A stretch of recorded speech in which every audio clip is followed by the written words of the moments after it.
Hello, everybody who's on the phone now. We're going to get started at 5 o'clock. So we'll just give it a little time and allow for other people to kind of join the phone call as I tease my hair along the way.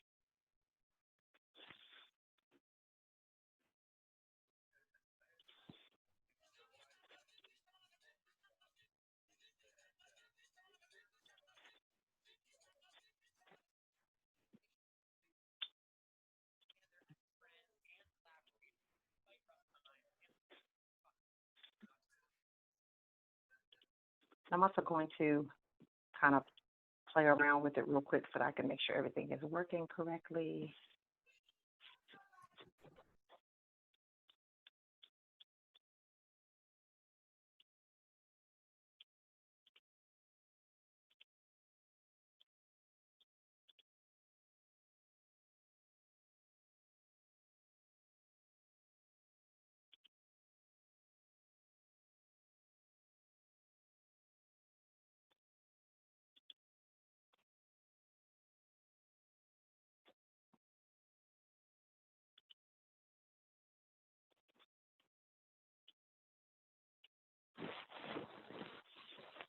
Okay.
Hey, Sherasa.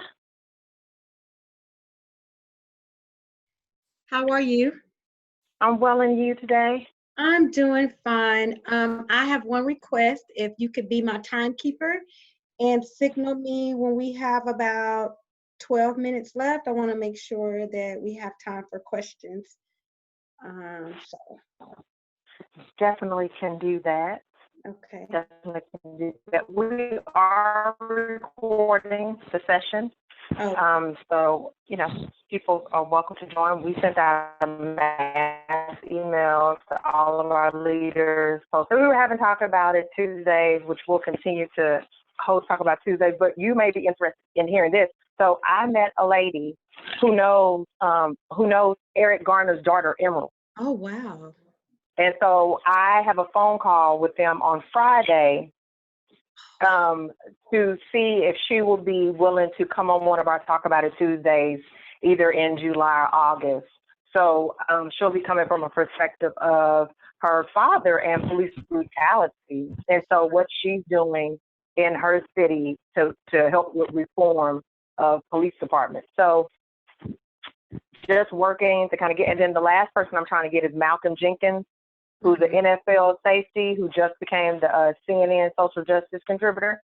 Okay. So trying to get him to come on the line and join as well. So I was telling some of the leaders earlier that I'm trying to make sure that we get people that are knowledgeable like yourself, who work in the community, who are advocates and allies, activists in the community. Because as they're growing as leaders themselves, this is a way to empower them. And especially with everything that they learn, like a part of our, when they get to their senior year in the program, they do this Act Now Summit. It's actively changing tomorrow now. And as a part of that summit, they go through I Step Up. It's our way to teach them how to do research and collaboration and getting information from community leaders. This is like one of the steps of the process.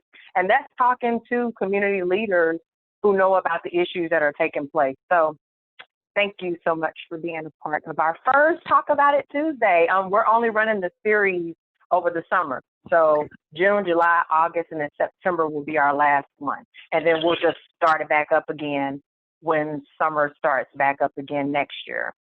Well, great. Well, thank you so much for inviting me. Let me know when you're ready to turn it over. But I will also say that those seniors, as they move into their project, I don't know how it's structured, but if they have to interview a particular person or reach out to someone, please put my name on that list. I'd be happy to help in any capacities. Yeah, the leaders get an opportunity to senior, so they get to pick a social issue. Okay. So this year the social issue is homelessness in Dallas. And let me look and see what the other issues were prior to. So each student gets to pick their own individual. Yeah. Yeah. Okay. They all get to pick their own individual process. So they have done 2019. The class of 2020 is doing homelessness. The class of 2019 did teenage suicide. The class before that did representation of people of color in media. The class before that did teen pregnancy. They've done food insecurity, high school attrition rate, recidivism rate, particularly in Tarrant County. And then they did infant mortality rate in Tarrant County as well. Those are all excellent issues. Wow. I know, right? Yeah, they're really good issues. So just an opportunity. Okay, let me see. Let me practice sharing my screen real quick. Oh, it's disabled. Oh, it's disabled. Okay, let me fix that. Okay.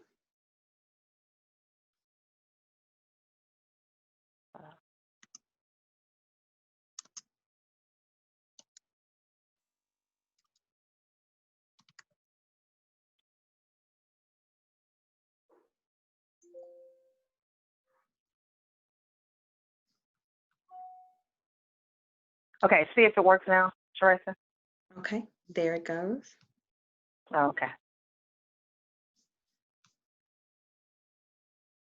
Okay, wonderful. Okay. So you're good to go. And so I have a couple of slides myself, so I'll put those up first, and then I'll then cue you to add yours up. Okay. I just want to make sure mine was working, so I will stop share, and I will begin when you're ready to begin. Yeah, we'll wait for a couple more people to join the chat. You know, the first one is never as big as the second one, the third one, the fourth one. Right. It has to gain momentum. No, I understand. So, it has to gain momentum. It's like I posted something the other day about people voting. You know, the day to vote is on July 15th, and I was like, hey, I'm just like an advertising. I'm going to keep posting this all the way leading up to the day that it's time for people to vote. Absolutely. Okay. Get this kind of going a little bit.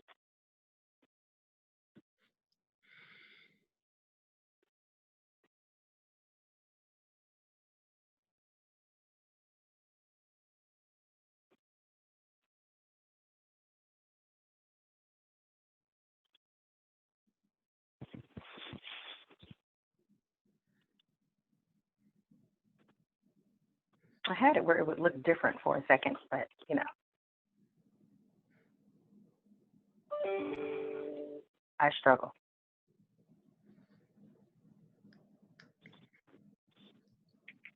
We'll give it just a couple more minutes. No problem. Just to let other people kind of get in the room. Welcome to everyone who is here. Welcome to our C5 leaders for being on the line. We're going to get started in just a couple of minutes. We are recording. I ask for everybody to please place their phones on mute. We'll go over some Zoom etiquette that you all not only can use for Talk About It Tuesdays, but also can use it when you're on your summer experience phone calls as well.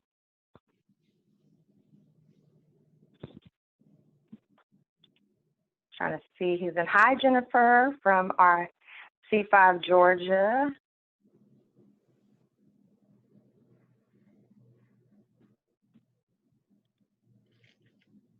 Jonah, it looks like you're in the room. Hello, thank you for joining.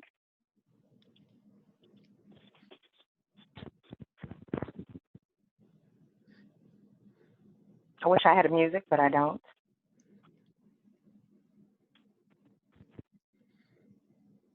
Okay, well, we're going to go ahead and get started. I want to welcome everyone to C5 Texas First Talk About It Tuesday.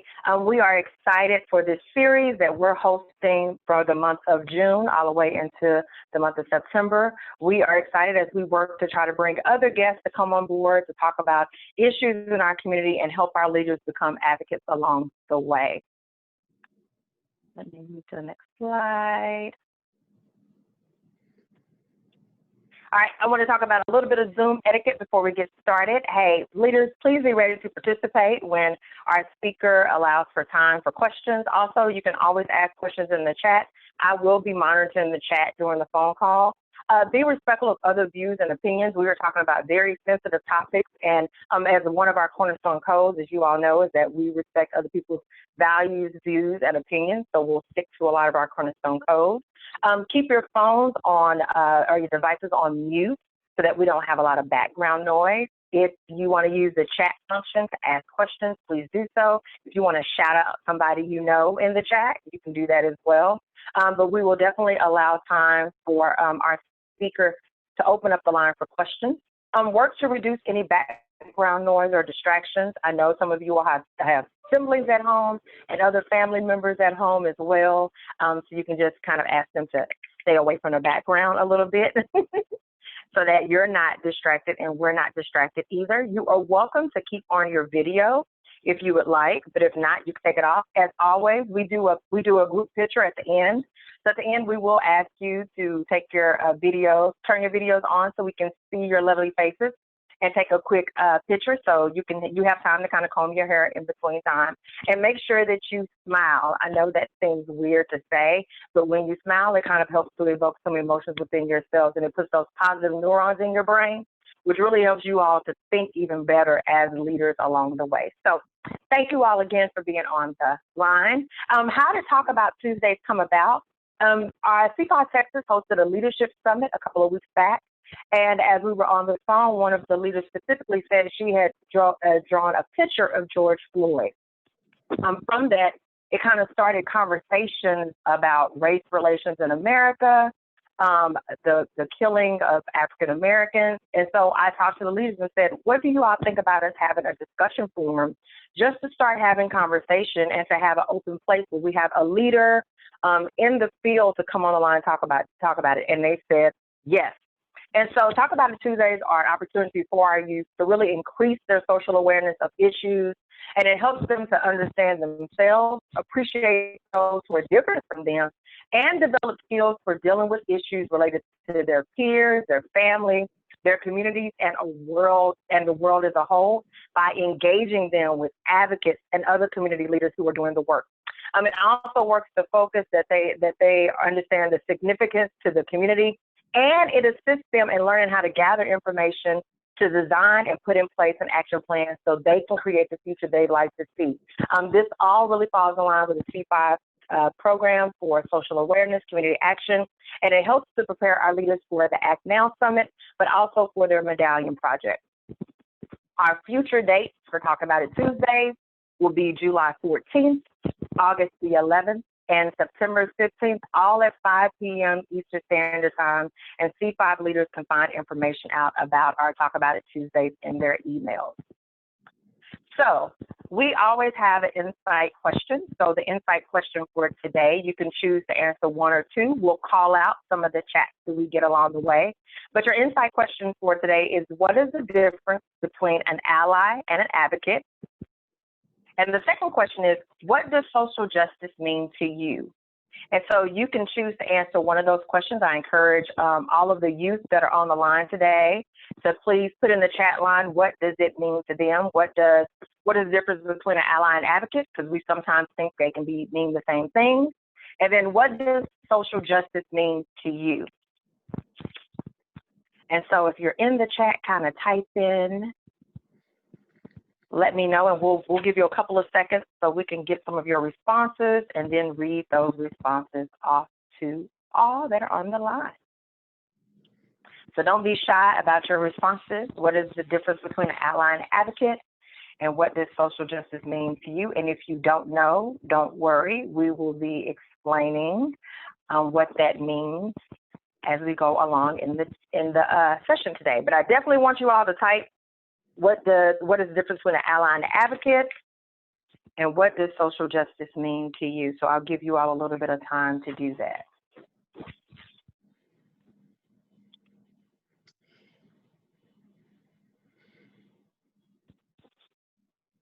Oh, Ramon, you are definitely allowed to use your microphone right now. If you want to go ahead and just answer it instead of typing it in, you can do that. I'm sorry. It's like I am like really bad at typing, and I can type, but like on a phone and stuff. But on a computer, I can't. And out like by the time I'm done and I submit, it's gonna be like 5 questions in. I'm gonna be like, it's okay. Ramon, can you speak up a little bit for us? oh yeah, sorry.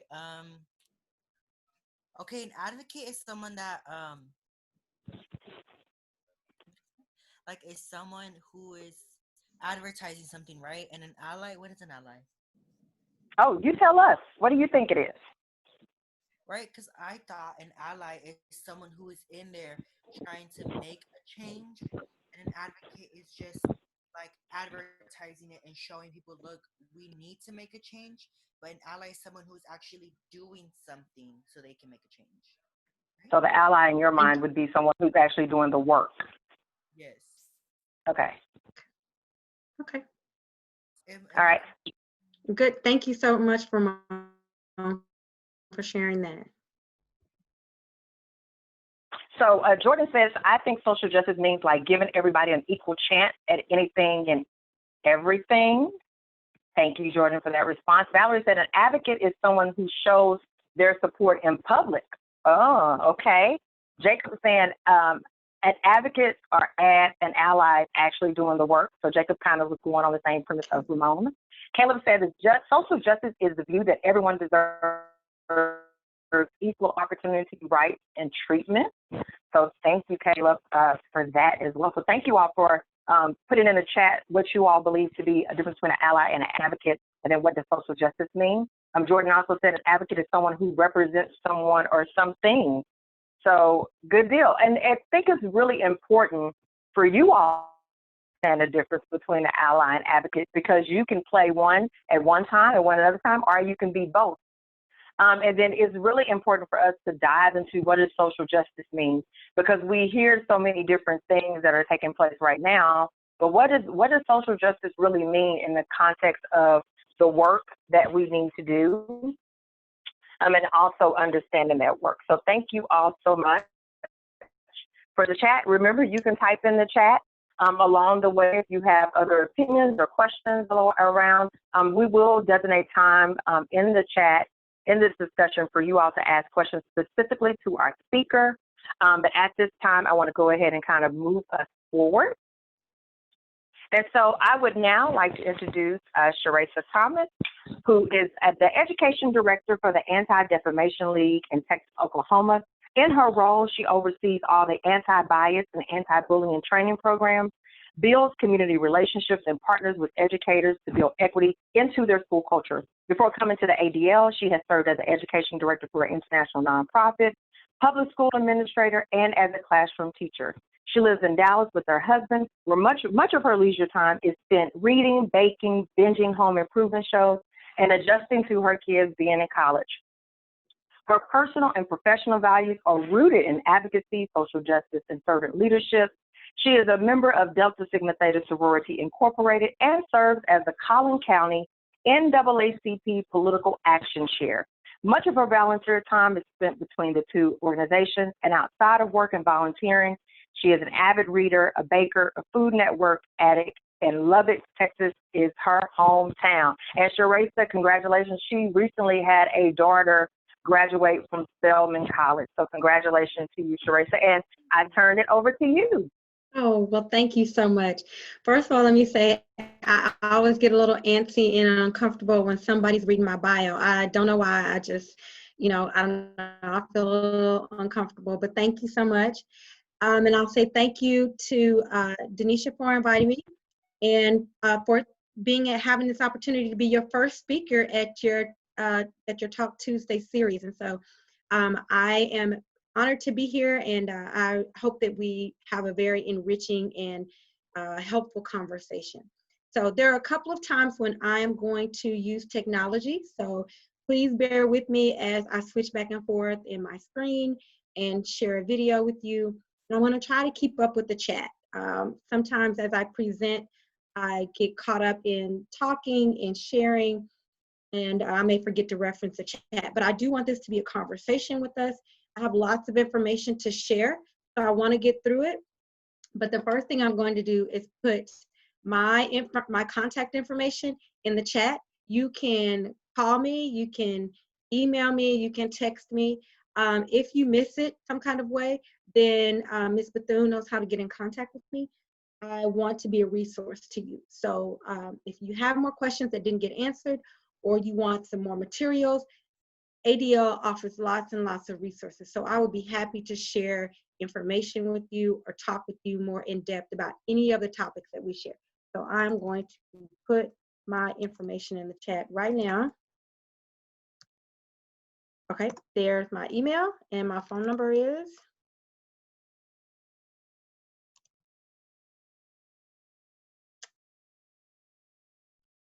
okay, and that's my contact information. And here's just my full name in case some of you want to hit me on LinkedIn as well. So now let me share my screen, and we will get right into our presentation.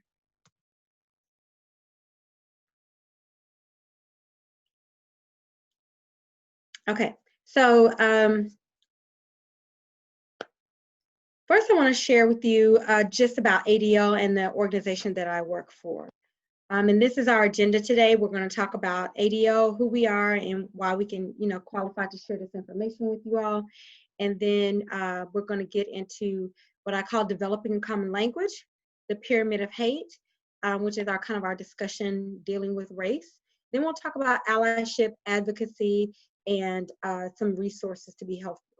And then I did spend a number of years in the classroom, so I was always trained to write down on my objective. I still do that. So these are some of the objectives that we want to get out of today. Understand the link between the escalation of hate and race, understand bias terminology, understand allyship, and what are the steps for advocacy. So ADL is a civil rights organization. We are 100+ years old, and we have 25 offices across the country. And as I said, I'm the education director. My region is all of North Texas, all the way over to almost El Paso, and all of Oklahoma. In the anti-bias work and anti-bullying work that we do, we have 10 basic principles. And I'm going to share with you a few of them. And we talk about these in every foundation. I heard Ms. Bethune use the word cornerstone. This is a cornerstone of the work that we do. First of all, we believe that bias is universal. And we're going to talk about what bias is in a minute. But bias is universal, that everyone has it. And so if everyone has it, then you want to learn how you mitigate that. Become aware of your biases and how you stop. You can't completely stop them. You can't completely remove them because some of them you're not aware of, and we'll talk about those types of bias. But your goal as part of your maturity should be to mitigate those, how to stop them, how to deal with them. And so we also believe that prejudice can be unlearned. It's taught, that we learn it from, we pick it up and learn it from different sources, and we believe that it can be unlearned. If we believe that you were born with prejudice, I don't think that we could do this work that we do. So we believe that it can be unlearned. We believe that conflicts may arise. I mean, you have different perspectives, different viewpoints, different identities that shape your perspective.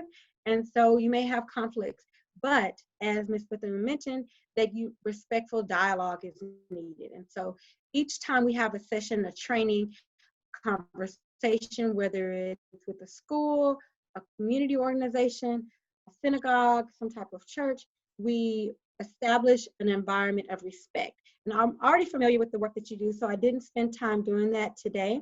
But usually when we start my sessions, we go through kind of the rules of engagement on how we should talk to each other and how we have this dialogue, because we talk about very sensitive topics that people can get passionate about, can get emotional about, and can even spark a number of different feelings, whether it's race, gender, perceived gender and identity, structural racism, all types of things. And so we want to create an environment of respect where we can have that conversation and we can move to understand each other. We want to assume goodwill. We want to believe that everybody is coming to the conversation with good intentions. And so that is a way of showing empathy and humanizing someone. And we'll talk a little bit about empathy later. And know that there are no easy answers. We're going to talk a little bit about race today. 3 very important topics: race, advocacy, and allyship. I could spend a whole day training, and I have actually, on just each of those topics. So we're going to try to condense this in an hour, but know that there are no easy answers, and it takes work, it takes study, and it takes consistency to really deal with those particular issues. All right. And we also believe one of the most important things, and I probably should have it at the top, that diversity is a strength. We believe that all the voices, everybody has a voice, everybody deserves to be heard, and having all of those at the table make for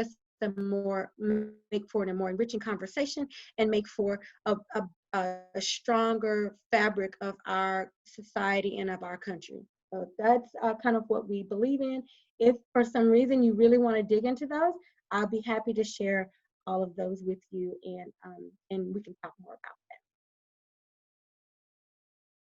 Now we're going to get into the section that I call developing a common language. So as we have these conversations about race, it is important that we go to our basic foundation of race. You have to back up what element actually exists before race. And yes, there's some things that exist before you talk about racism. And these are some of the terms that you're going to hear me use. For instance, bias. Give me just a second.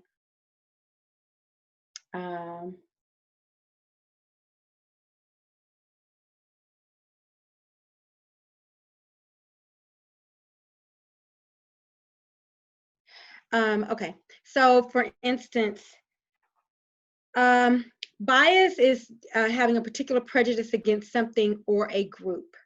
And so there are different types of bias. There's implicit bias, there's explicit bias, are the two that we're going to kind of reference today. Implicit bias is the unconscious bias that you're not aware of, and but it still affects your behavior. And then explicit bias is a conscious, you're particularly aware of that particular prejudice or dislike for a particular group or a thing. And then anti-bias work. This is being an advocate for others and working against those biases, not only to understand those in yourself, but those that are institutionalized or in others and in society. And then we have a longer description of race and racism, and I'm going to share those with you after my video. And right here, if you look to the right, these are some kind of sticky notes that come from some sessions that I do. Doing this anti-bias training and this anti-bias work, there are some things that I do in person that I'm just not able to do online, and this is kind of one of those. As I go through these terms, we define them together, I get an idea kind of where you're thinking, and this is one of the activities that I do. So I just wanted to put that up there and show that to you pretty quickly. Now I'm going to show you the video that will help kind of solidify and illustrate the difference between the different types of bias. All right.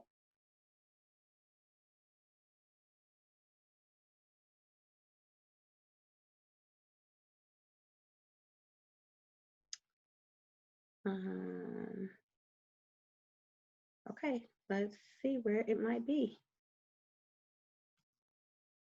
I apologize for, I have it here.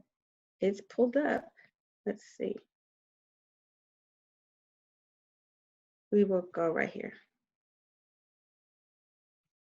No, that's not it.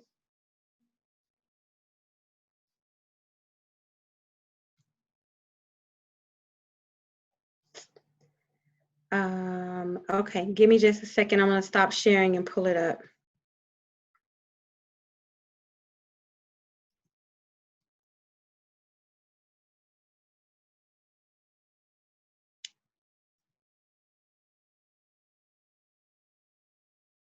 There.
Uh, Sherasa, okay. we couldn't hear the video. Oh no, you couldn't hear the video? No, we can't hear the video. We couldn't hear the video at all. At all. Okay. I apologize. I'm not sure what the issue is, because when I shared my sound, you could, I don't know how else to fix that. All right. Well, I will move on, and then I will move on. I apologize for that. Nisha and I practiced. I showed my screen and the video came up, but I didn't practice with the sound, so I apologize. At the core of that video is trying to illustrate the difference between implicit and explicit bias. And implicit bias is something that we're unconscious of, that we're unaware of, and the images and the messages come to us from different places. Can you see my screen? Okay. Am I still sharing?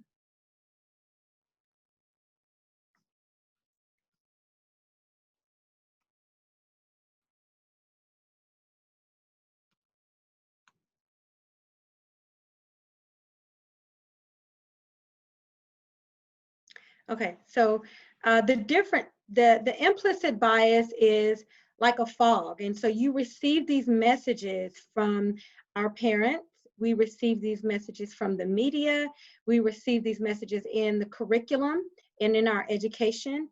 And so we receive these from society, from caring adults in our lives. So we absorb them, and we're not necessarily aware of those messages that were sent. Oftentimes those messages are rooted in stereotypes and negative messaging. And so this particular video is talking about how it associates with things. So our brain is kind of wired in a way to take shortcuts. And so what it is that we learn and we're already aware of, it makes a shortcut to that new information. And in teaching, we call that metacognition. So your brain takes a shortcut and associates something that, a message that you learned from somewhere. Maybe you were 5 years old and you learned that peanut butter and jelly always go together. And so whenever someone says peanut butter, you immediately think jelly, even though you may not even like jelly, even though you don't have any jelly in your house. Maybe you've never even tasted jelly, but you've been taught that they go together. So that same concept can be applied with our bias, where we get those images from, and we may have learned something or absorbed something that we're unaware of. And that message can be actually in conflict with our particular beliefs. And so that's why we have to become aware of what's inside of us. And when it becomes to, when we learn about those things that we have inside of us that we weren't necessarily aware of, then we have to correct those. And that's when we consciously work to correct those. So just like we would maybe have been taught by society that peanut butter and jelly always go together, we may have been taught that, for instance, Black men equals danger. And so we have to, and that is where those particular biases can come from. And when people act upon those biases, then that is where prejudice can come from. And then we make that link between prejudice and discrimination. And then that goes into the escalation of hate, which we're going to get to in just a moment. That explicit bias is when we are conscious of those and we act upon that. For instance, an example of explicit bias might be an employer who's going through resumes and he sees the name, or he or she sees the name Sherasa Thomas and thinks, oh, well, I'm not going to interview her because that sounds like a Black woman's name. And so they put my resume to the side. That is explicit bias. And where you are acting upon something, you're consciously aware of a particular bias and you can act upon that.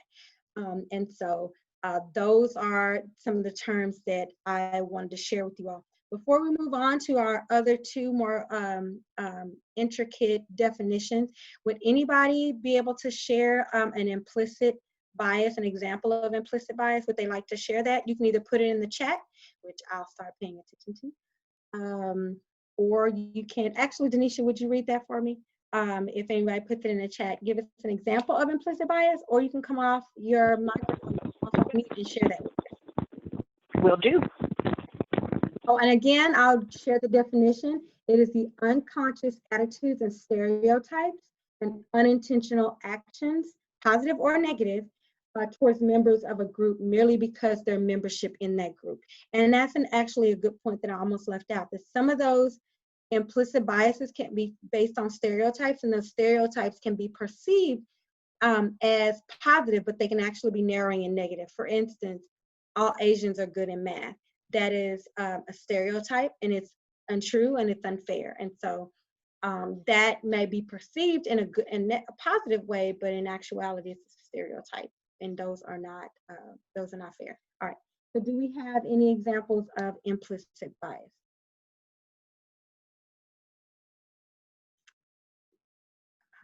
Chat. Oh, there's somebody that responded in the chat. Let's see. Okay. Okay. Well, we will move on to our other definitions, our developing a common language. This one is a little more complex, dealing with race. So this is how how we define race. Race refers to the categories into our society in which our society places individuals on the basis of physical characteristics such as skin, hair type, facial forms, and eye shape. Though many believe that race is determined by biology, it is widely accepted that the classification system, in fact, created for social and political reasons. There are actually more genetic and biological differences within the racial groups defined by society than between the different groups.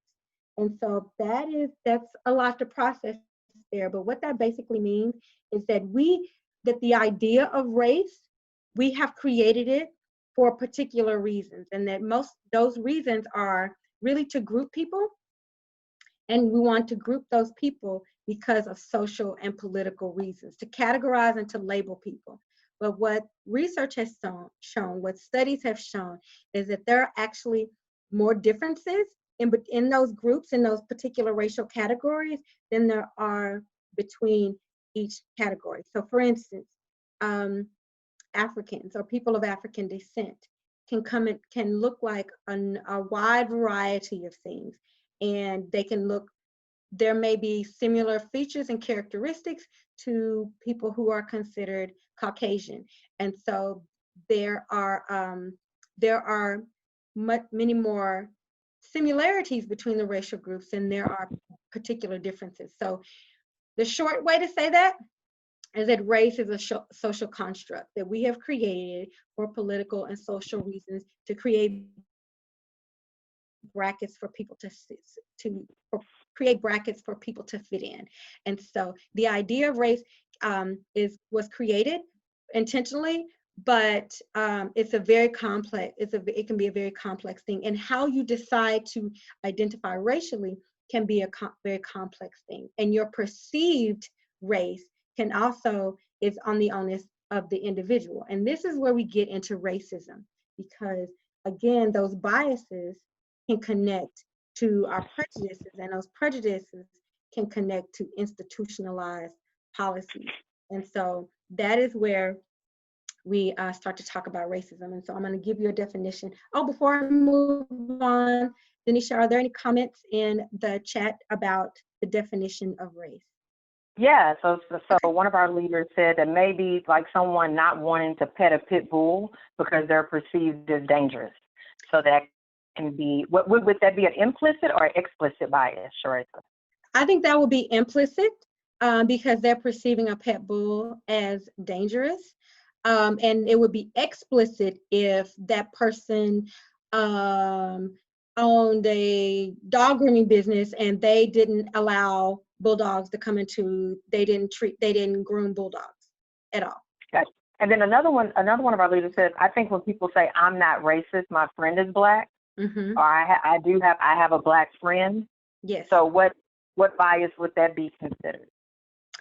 That is actually considered, first of all, that's considered, it would be considered a microaggression. It is actually something that when we talk about allyship, that we actually encourage you not to do, because you can affiliate with people in different ethnic groups and still hold biases and still hold even racist ideologies and practices. And so it does not mean that you are not racist or biased because you know someone of that particular ethnic group. And so the act of racism is actually, we're going to get into that. The act of racism is actually an action. You have to actually have a power structure behind that actual act of discrimination. So it has very little to do with who you know, but more about what you believe and how you act on those particular beliefs. So you can have a bias and know people in that group and still be part of the problem. Thank you. Okay, so racism. The definition that we at ADL, and by the way, let me share with you that there are other agencies that do anti-bias work. And there are even colleges and universities that offer critical race theory degrees where people do research and they spend years of education getting their bachelor's and their master's degree in this particular work. And so these definitions that I'm sharing with you, these are not just ADL definitions. These are definitions that are accepted in the field of this is what a particular thing is. Just like if you were a medical doctor and you were diagnosing, colon cancer, this is the definition of colon cancer. So these are the definitions that are accepted industry-wide for these particular terms. All right, so racism is defined as prejudice or discrimination against people because of their racial group. Racism is different from racial prejudice, hatred, or discrimination. Racism involves one group having the power to carry out systematic discrimination through the institution, policies, and practices of that dominant society. So that means that, first of all, you have to be the dominant culture and be able to have the power to have policies and have the power to actually institute your racism. So you can have racial prejudice. For instance, in this country, African Americans are frequently victims of racism and institutional racism. But we do not have the power. We're not part of the dominant culture, so we don't have the power to be racist against, let's say, white people. But you can have Black people, individuals, being individually or in a group, showing racial prejudice toward someone who is white. And so they can do that, but racism, there's an important element to racism, and that is power. And so I want you to really understand that as young people, because when I were your age, and when racism has been talked about for decades, when I were your age, when my father was your age, and my grandfather before that. But something that we have learned in the last 20 years about racism that's critical to understanding it is that power. You have to be able to have the power. So that is what, when you walk away, that's one thing I want you to understand about racism. You have to have the power in that element. So, but you can have people from that are in marginalized groups being racially prejudiced against another particular group, and we see that play out in a number of different scenarios. I work with a lot of the school districts in North Texas, and in a particular school district, in a school I was working with, doing some anti-bias work and some anti-bullying work, there was a huge problem between the Latino students and the African American students, and a lot of it was based on racial prejudice. But you cannot say racism, because neither one of those groups have the power of the school district, of the education, to actually be racist toward each other. So there's a very important delineation there that we have learned over the years, and I'm glad that I get to share that with you.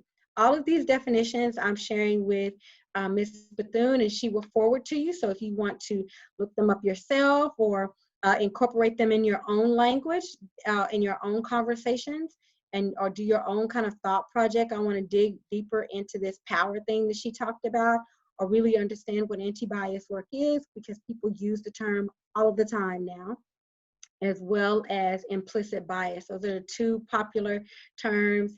I bet if you want to get a jar and get a penny for every time you hear a politician between now and November say either of those words, implicit bias or anti-bias, I promise you'll have enough money to buy you something really nice at the end of the year. So it is a very popular term, but it's being used quite a bit, and it's very relative. Implicit bias has shown itself a lot because of recently with police brutality. And the reason it has shown itself up there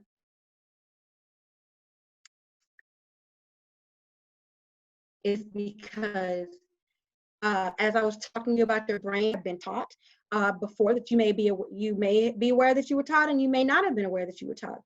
But police officers have to do what, for lack of a better word, they call it quick thinking. So when they're confronted with a situation, they have literally milliseconds to make a decision about safety in that moment. Well, in that moment, if you have biases, if you have implicit biases that you are not aware of, that you haven't dealt with, and haven't dealt with how they affect you, you can make a decision about someone's life based on your own biases. And you perceive this to be true, but in reality, it's not. And so that is why implicit bias that is one of the reasons that it is in the public discussion so much now with all of the police brutality. This is one of the things that many advocates for police reform are encouraging police departments to do implicit bias training, which is what we do. We go in, my agency, we talk with them, talk about implicit bias. We have this test, and we talk about what those elements are. I even showed them this video that you guys can hear at the beginning and talk to them just to help them understand the difference between implicit and explicit and understanding your own particular biases. So that's one of the ways that you will probably hear implicit bias training in the discussions about reforming police. All right. Now we're going to talk a little bit deeper about this is an ADL graphic that we use quite a bit. It's called the Pyramid of Hate. And we're going to, in this context, we're going to talk about the Pyramid of Hate and racism. And for the purposes of this conversation, we're going to limit it to race. But because ADL is an advocate for all marginalized people, our mission is to stop the defamation of Jewish people and to fight for justice and equality for all. So we advocate for, we educate, and we write policy to help all those marginalized groups, whether it's gender, whether it is ethnicity, religion, and so ability, and so we advocate for that. So you actually could take any of those marginalized groups and break it down and look at how hate has escalated against that particular group over the years. For the purposes of this conversation, we're just going to talk about race. So at the base of our pyramid, it's kind of that's just like. I'm sorry. I want to let you know you have about 20 minutes in the time to complete. Oh my gosh! And I wanted to leave 12 for questions. Okay, so I'm gonna thank you so much. So I this is what I do, and I love doing this. I could talk for days about this. All right, so I'll go through the pyramid of hate pretty quickly. Go through ally and advocacy, and then we'll get to the questions. The base of the pyramid, basically, when you're dealing with racism, it starts with biased attitudes. For instance, Black people are dangerous or Black people are lazy. That is not true. That is an example. Those are examples of biased attitudes. Those biased attitudes can then connect to someone's prejudice and discrimination and can lead to particular acts of bias, like stereotyping them. All Black people are this one. All Black people are loud, or and so it can lead to that particular discrimination, a stereotype, and that can manifest itself in bad racial slurs, in racial jokes, in memes. There's a really huge problem with racism and prejudice and stereotypes in memes, and so it can manifest itself in different ways. And then the next level is systematic discrimination, and this is when a particular group has been targeted or locked out of a particular system. So this has happened in housing, for instance, with redlining. There were years ago, African Americans could not purchase land or could not purchase a home in certain parts of town. And so that was called redlining, and they were actually zoned where all the Black people had to live within a certain geographic area. And you can see remnants of this when you go to any city and you drive around and you see, okay, well, this is the Black neighborhood. Oh, okay, well, this is the Latino neighborhood. And so those are intentional, and those started decades ago, and those are examples of systematic discrimination. And you can find that in politics, in education, in housing, in healthcare, in economics, in a number of different areas.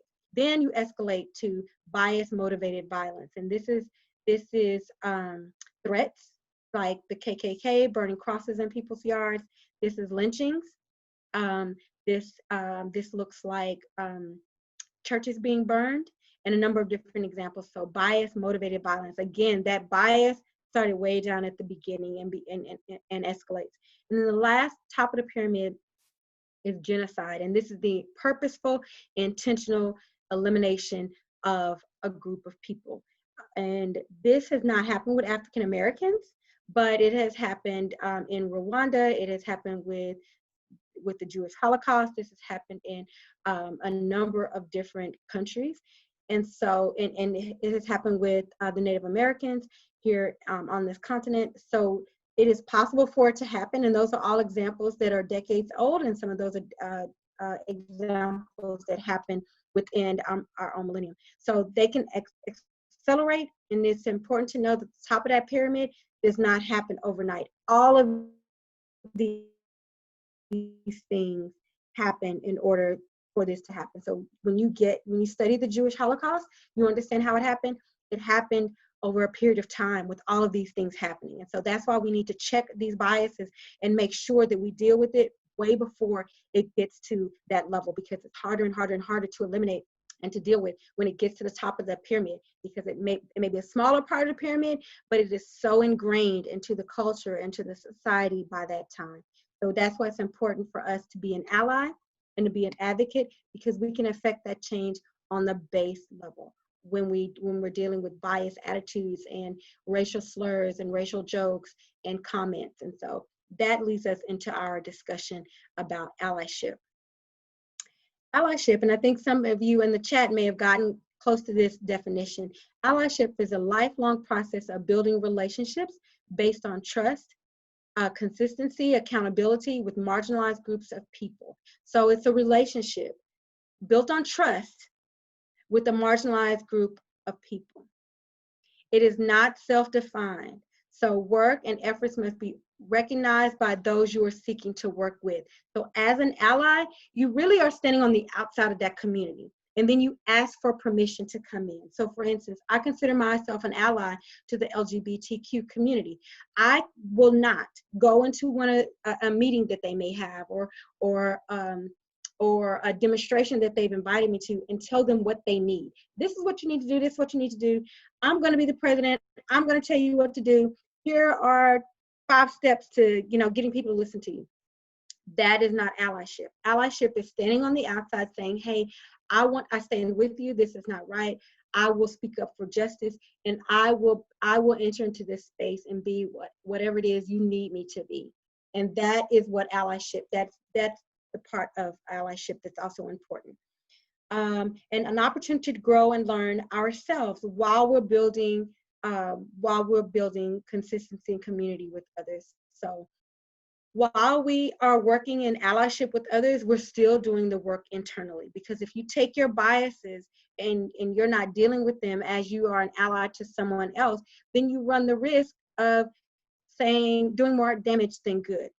For instance, you think you're being an ally to the African American community, and when somebody's talking to you about a particular issue, you say, oh, well, I'm not racist. I have Black friends. Well, you have just alienated them. And so you have to really check your own biases and do the reading and do the research and understand why that's inappropriate, or and what those reactions can actually convey to this group that you are that you want to be an ally with. And also understanding that language, where we started with understanding the common definitions, you really need to understand the language and the words that we use, because words are very important. And so we want to make sure that we're using the right words as we're being an ally.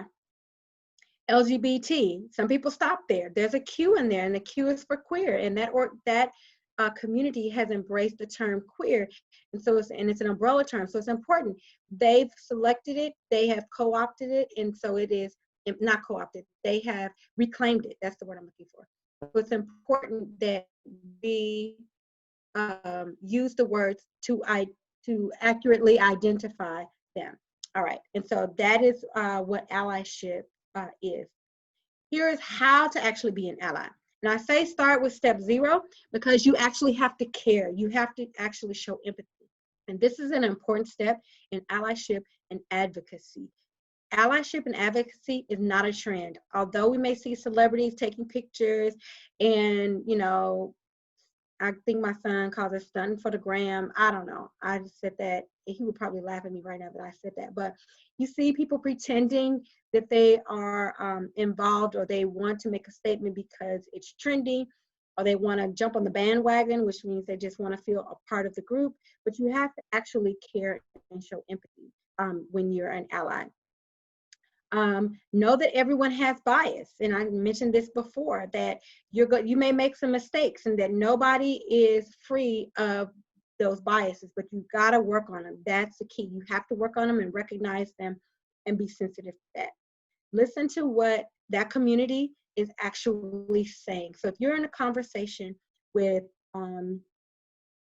your friend who's in, you know, he's a junior with you, and he's an African American male, and he's talking to you about how scared he feels that he's got his driver's license, and you know he's scared about driving somewhere.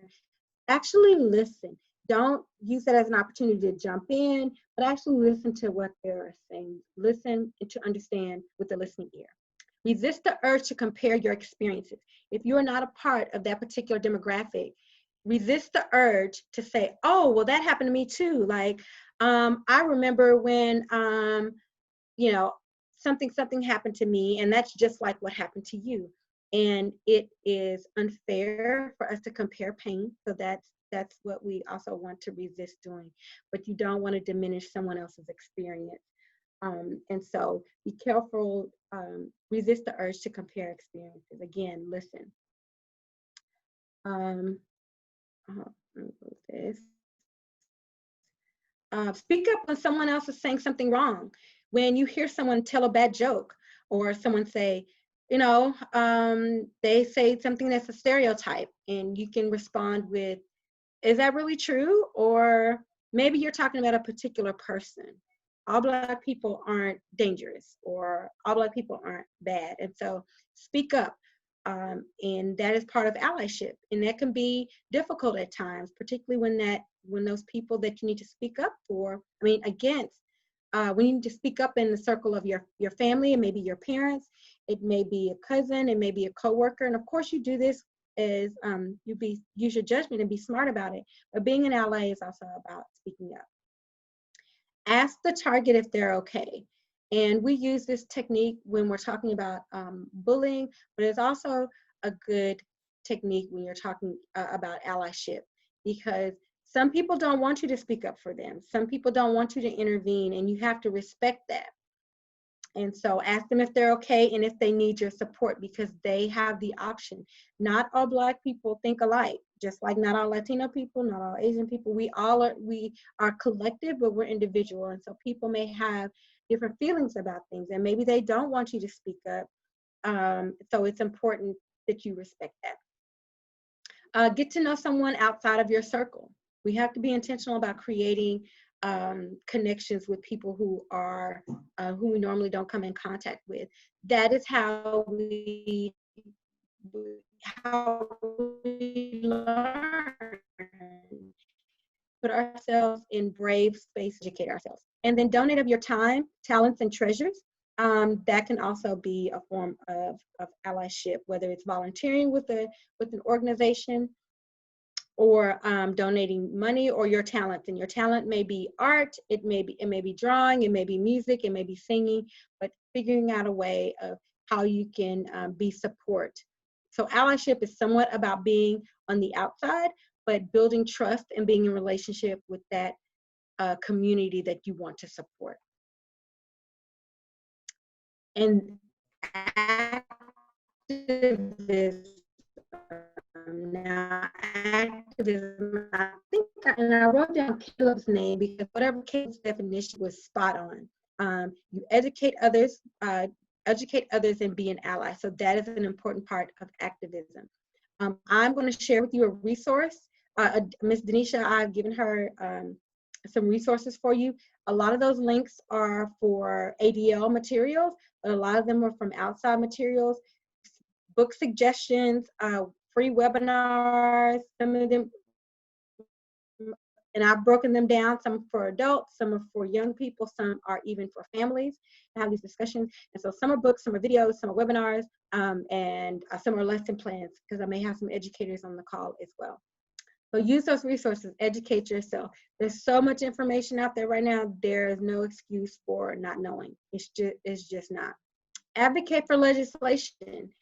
One of the ways that we govern ourselves is by the laws. And one of the ways to make change, one of the biggest ways to have impact, is to advocate for laws to be changed. And some of the freedoms that we enjoy now in this country are because there were people, activists, who thought it was important enough to make policy changes. So find your particular issue and work to find out if there are laws that govern that. And if they're not, work to advocate for those. And if they are, then work to make sure they're being enforced. Run for office. Maybe it's only office at your high school for student government, but you can have an impact there in leadership roles, and not just run for a particular student government, but it could be in a number of different leadership roles. But look for those opportunities. Protest. There are lots of different ways that you can protest. And so not everybody can be out on the front lines. In fact, I don't know if it's safe for everyone to be out on the front lines, but figure out there are different ways that you can protest. There's an economic protest. You know, I refuse to shop at this company because they have sweatshops, or I refuse to shop at this company because they are invested in slave trafficking. So whatever your particular issue is, you can decide how to protest. Create public awareness, conduct a survey, raise money, write a letter to your congressman or congressperson, engage in engage in communication. And then here's that resource list. So Denisha will have that list. I'm also going to give her the terms. I haven't given her that one yet, but I'll send it to her. There's books, there's webinars, there's self-guided lessons. For instance, the Pyramid of Hate. We've got a self-guided lesson. If you say, hey, I love this and I want to take this back to school when the school year starts. I want to do this with my young NAACP chapter that's at my campus, or my LULAC chapter that's at my campus. And so you can actually pull it down, learn how to do it, and go through that mini lesson. There are lesson plans, and there are table talks for teachers and for parents. We also have the No Place for Hate initiative, which I have on one of my shirts right here. I wanted you to see this image the whole time. That's why I wore a t-shirt today. That is a school-based program that ADO runs that runs throughout the full year. Your school will register, it's free. And we create anti-bias and anti-bullying programs throughout the year. You implement those, and at the end of the year, you are rewarded with a great banner and a presentation in recognition of your hard work. I have 75 schools in North Texas that have done it, and we have over 1,800 schools that participate in No Place for Hate. It's free. If you want to sign up, just Miss Denisha knows how to get in contact with me. We also have a youth summit where we do this anti-bias work. We feed you breakfast and lunch, give you free t-shirts, all this swag, and you learn about how to be an advocate and how to be an ally. And then we also have curriculum that we offer that teachers can buy, faith-based organizations, nonprofits can buy, that's full of lesson plans that are divided by grade that help you with this work. Create a social justice action plan, or how to talk about stereotypes or microaggressions, and more definitions, and just really dig deep into all of this work. Identity and culture, and it's awesome. So those are resources. I believe in empowering people when you have a conversation. And I think I'm almost out of time. So I know I breezed through the last part of that, but I wanted to make sure that I covered all of the bullet points. So yeah, so thank you, Sherasa, so much for today. We appreciate your time. I also want to open up the floor for questions. So if you have any questions for Ms. Sherasa in relation to allyship, activism, racism, anything in that relation, you can say it in the chat, or you can go ahead and take your phone off of mute and just ask her questions. I think for a lot of our leaders, one thing that they are taught to do is learn how to be advocates in the community. So thank you for those great ways that they can do it. One of their virtual volunteer opportunities was for them to start a petition on change.org. I think now they have a great opportunity to think about ways they can be an advocate in the community using change.org as a tool. Also connecting on social media. There's so many different things that our leaders can get behind. I mean, when you talked about it, you can get behind the LGBTQ community. You can support human trafficking. Yeah. You can talk about issues of immigration. We can talk about issues of race in America.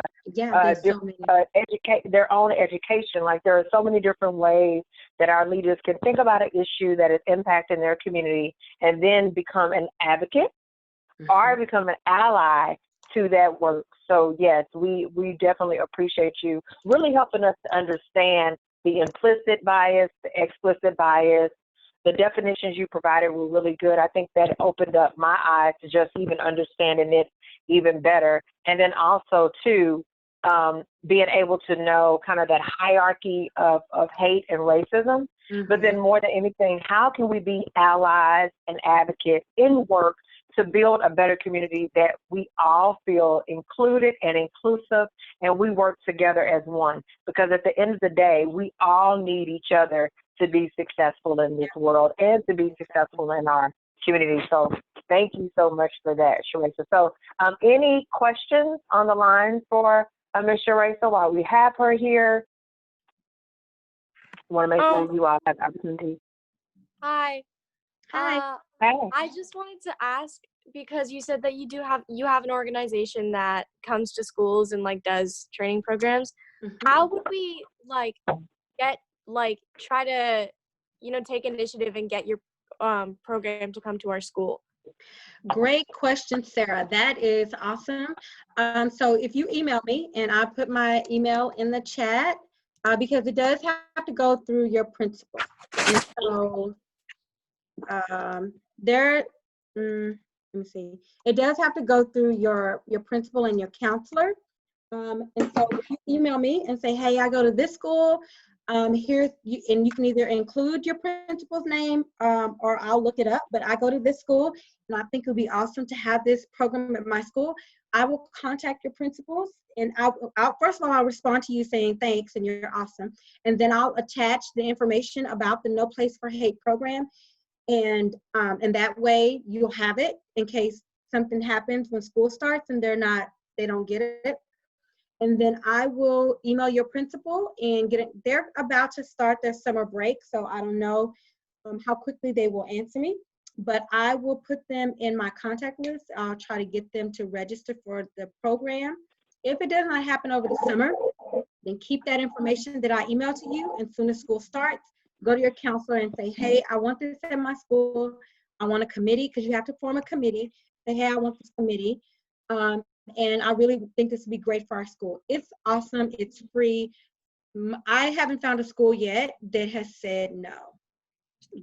Okay. So that's how you can do it. And they just have to register and agree to do the 3, because you have to do 3 programs throughout the year. And so do your 3 programs whenever you want to do them. We ask you not do them all in one week, because it's so important. If you do them all in one week, like Red Ribbon Week, it doesn't show the idea of diversity as an asset all year long. So you'll do them throughout the year whenever you want, and then you'll get your banner at the end of the year. Okay, thank you so much. You're welcome. Sherasa, one of our young leaders asked, is it like an assembly? You all come out to the school. Is it assembly? Is it an assembly format? They do have assemblies. I'll be honest that I don't like the assembly format, because we allow students to ask questions without screening them first. And there was a pretty bad situation that happened last year, where a student came up and said a lot of homophobic and racist things on the mic. And it caused some problems. So I don't do the assemblies, but I do trainings where I'll go in and it's a classroom environment. It's a smaller group. And then I'll even do multiple ones if I have to, but I don't do like the whole school format. Some places, we have a couple of places that still do, because they have relationships with those schools, but I just don't want to risk that. So the answer is yes, I still do trainings, but no, I won't do it in all school format. I will do it in a smaller group. And Sherasa, I also didn't get the chance to mention that you also do anti-bullying. And yes. So that leads to like one of our Act Now summit we had a couple of years ago when we talked about teenage suicide, and we talked about peer pressure and bullying lead a lot of our young people to take their own lives. So thank you all for the work that y'all are doing to help support students in the school. We should all serve to be friendly to all, no matter what our differences are. We should work to do that. And as leaders, that's one of the things we're expecting you all to do when you go back to school in the fall, to take information that we're going to be talking about over these next couple of weeks. And as we talk about it in our program, for you to go back and be an advocate or an ally for somebody that you see at schools that is being bullied for any reason, for you all to stand up for those folks and make sure that we just help to correct bad behavior. Because a lot of the things that we see are just bad behavior. And then when people aren't called out on that behavior, they continue to act in that way. And it can escalate. I had a bully. So if anybody's ever had a bully, I know some people can't believe I had a bully, but I did in middle school. And she was taller than me. And literally it just always escalated in how she treated me along the way until I finally kind of stood up to her. But, you know, everybody around me saw it happening and no one would say anything. So don't let somebody get bullied at school. You know, kind of help them along the way and be a friend and an advocate and an ally to others along the way as well. Sure. Sherasa, any last little comments you'd like to make, unless we had any other comments or questions or anything, any last comments? Because I want you all to leave this phone call being empowered. That's the whole point of being empowered to know how to be a good ally and a good advocate to anybody in the community on any issue that's taking place in the community around you. So any last thoughts, Sheree? Just a couple. First, I'll say thank you for having me, and thank you for having such an awesome group of leaders. You all are amazing, and I can't wait to see and hear about the great things that you do and accomplish. And I'm here to support you in any way that I can. But if I had to say, if someone on a call that just woke up and they didn't catch all that stuff that I said before, if there were a couple of things that I could leave you with, I would say one, that define what an advocate is for yourself. Oftentimes there's pressure from social media and outside forces that, you know, oh, I have to be out there protesting, or you feel guilty because you're not doing this or that, like someone else. Define what advocacy looks like for you, because you can be an advocate in so many different ways. So hopefully you've gotten that from our conversation. And allyship, know that you are a guest, and it is about learning whatever that community needs. So advocate, learn what you need, keep progressing, and speak up. So those are the things that I'd like to leave you with. Thank you so much. Thank you for your time. Thank you all. All right. So at this moment, everybody, we are going to close up and wrap up. Like I said, we will have our next Talk About It Tuesday on July 14th. You will know who the guest is closer to the date, and we'll also share the opportunity for you all to definitely ask questions. If you have information, go back through the chat, scroll through the chat, find Ms. Sherasa's contact information so that she can definitely kind of keep you aware of things that you can use at your school, how you can be an advocate with your friends, how you can get some training to be an advocate or learn to do things at your school about anti-bullying and anti-bias training as well. We are all beautiful. We are all different, and that's what makes us all the best. So thank you all so much for being on the phone call. We're ending it now at 6:10. There's also a recording, so that will be shared with all of our leaders as well that weren't able to join the phone call. Yes, I can do that for you, Talia. I can put her information in band as well. Thank you for asking. All right, everybody. I normally stay on the line a little bit of time because you get after talk. So okay, thank you. Again, everybody be well. Thanks. Bye. Thank you. I had some people that everybody didn't have their videos on for a picture. So no, I'm gonna take it next time. I know, next time. I'm so sad about that. I tried to get a picture.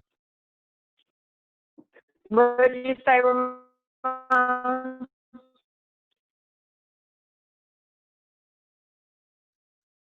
You didn't say anything. I said that was awesome. Oh, thanks, Rachel. Yeah, it was good. It was good. It was good conversation. It was good definitions. Like, it was good to kind of understand that information, because I definitely hadn't thought about any of it or talked about any of it at all. So it was really good. And knowing the difference between allyship and advocacy, I think we saw that today in the other day in the Supreme Court when they had that, I can't remember what the law was that they passed, but that was from people being allies and people being advocates in the community. Yeah, that was nice to have her presentation as it was, because I know for myself, you get like bombarded from social media, people posting all of these different things, and it's so nice to just like get one clear message. And that's why she's with the Anti-Defamation League, so that you can Yeah. have definition. Right, that you can have the definition that the industry is using, and not definitions based off of memes or what somebody posts on Facebook or what somebody posts on Instagram. You actually know what the language is, so you can be educated. And I think education is the first key to anything. It's hard for you to understand anything if you're not educated about it. It's hard for you to understand math if you can't understand how to add, subtract, divide, and multiply. It's hard for you to understand English if you don't get educated on it. And so that was the point of our Talk About It Tuesday, for us to just gain additional education about issues taking place, or even having a guest speaker come on and talk about, I know somebody sent me some information about a speaker who could potentially talk about like changing your success looks different. Like, what does success look like? I'm trying to find it real quick while I'm on the phone.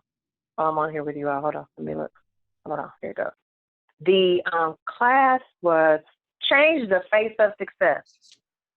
So it says you don't have to be perfect to change the course of your life. And I think that is fantastic to know, because a lot of times plans change. What we thought was going to happen in our lives doesn't happen. You have to change course. So I would love to try to see if we can get him, this guy who has this TED Talk, and it's about change the face of success. So I think that'll be really good for our leaders to hear too.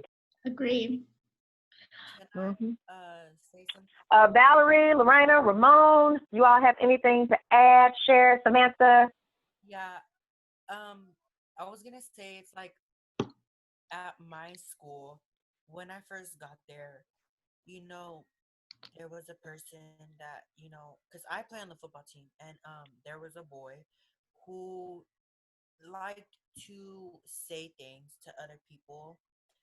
Um, and when I got there, at first, I was scared to say anything, and he told me a lot of things, and I wasn't okay with it. And so, when I got there, they started underestimating me, because at the time I was like really, really fat, and I was, I was different from what they were used to seeing. So when I joined, like, it was like my sixth grade year, and then after that, I started losing this weight, and I started playing football, and then all of a sudden, he decided to change his opinion. And um when I came out as gay, everybody was shocked, because like you do hear of gay people playing football, but they thought, at first they thought it was wrong, and they told me a lot of things, but I really didn't care. And I have a lot of friends who are scared to come out or to say stuff because Mm. of stuff like that. I don't know. That's why I feel like I did it. I did it so I can show them there's nothing to be afraid of. Like, yeah, they're gonna say stuff at first, but at the end of the day, it's how you feel about yourself. It doesn't matter what other people say. It's as long as you're happy. That's it. They can say all that they want. It's not gonna change who you are. Mm-hmm. And I think on top of that, we all need a safe space to talk and be ourselves, right? And so that's good that you said that. Thank you so much for just expressing and telling us that, because I will definitely go and look for an advocate in the community that can talk about gay, queer, transgender, lesbian rights, like talking about that, and especially for teens, being able to share, because we know a lot of times when some teens come out, some of their parents kind of disown them in some ways, and so they need a safe place. And again, we have to be allies and advocates for others, especially others who may be scared or afraid to stand up for themselves. And I hope that's what you all learn as a part of this C5 program too, is that we're grooming you all. That's why we have these leadership development skills, right? We're grooming you all to be the future you want to see. And that takes you having to stand up for what you know is right, right? Yeah, and like at my school, Definitely. to my teacher about it, and I had wanted to. I told her, I said, look, I said, I know a lot of people who are scared to tell people or to tell their parents because of afraid of what their parents might say or how their parents might react. And I told her, I said, I want to do something so you guys can come and talk. And I wanted to make like a program for like after Uh-huh. school during before school, during lunch, whenever people can come, so that kids can come and they can realize that they're not the only one who's facing these problems, and that so that they can meet each other and they can understand, so that one day they'll have enough courage to be like, hey, and I wanted to do it and I was gonna do it, but then all this happened. So when I'm going to high school, I'm coming back, like I'm gonna go back to the high school, to the middle school, and I already know someone who was gonna be like, if we did it, was gonna be there, right? So I'm Right. gonna go back and hopefully we can start this program so kids know that it's okay. Yeah. Oh, you know what, though, Ramon? I have a suggestion for you, too. You could also start, like, a social media group, like a Facebook group or a group, just for kids around your age, just for high school kids or middle school kids to have an outlet to talk. My daughter started an anime club at her school. Anime's not the same, but she started an anime club and she needed a school sponsor. So I'm saying thank you for being willing to put a club like that together. Miss Valerie, I see your hand is up. You're more than welcome to take us off of mute. Hello. Hello. Just wanted to say I'm sorry you have to go through that, Ramon. And I have a question. Yes. How do you feel about the protesting? How do I feel about the protesting? Yeah. Oh, I think the protesting is fine. I think that everybody has a place in what is taking place now. Everybody has a lane. So whether your lane is protesting, whether your lane is writing letters, whether your lane is voting, being an ally, being an advocate, putting a petition together, whatever your work is, it's your work. So I feel like everybody has a lane that they can play an important role in. So if people feel the need to protest, there are so many different protests that have been taking place. Some have been violent, some have been peaceful. I think there's a lane for everybody. I'm not for violent protest at all. That is not my stance. But protesting is a way that things have gotten done. I am not for looting and rioting. That's not a solution to a problem. I think it takes us having dialogue, like us talking now, us talking to other people in the community. That's the lane to be in. So I don't know if that answers your question, Valerie, but protesting is fine. I'm not protesting, but protesting is fine just because I don't feel safe protesting, if that makes sense. Yeah, that makes sense. Mm-hmm. Yeah. All right. Thank you. All right, but Valerie, I'll call you in a little bit, ma'am. Yeah. Samantha, you have anything to add?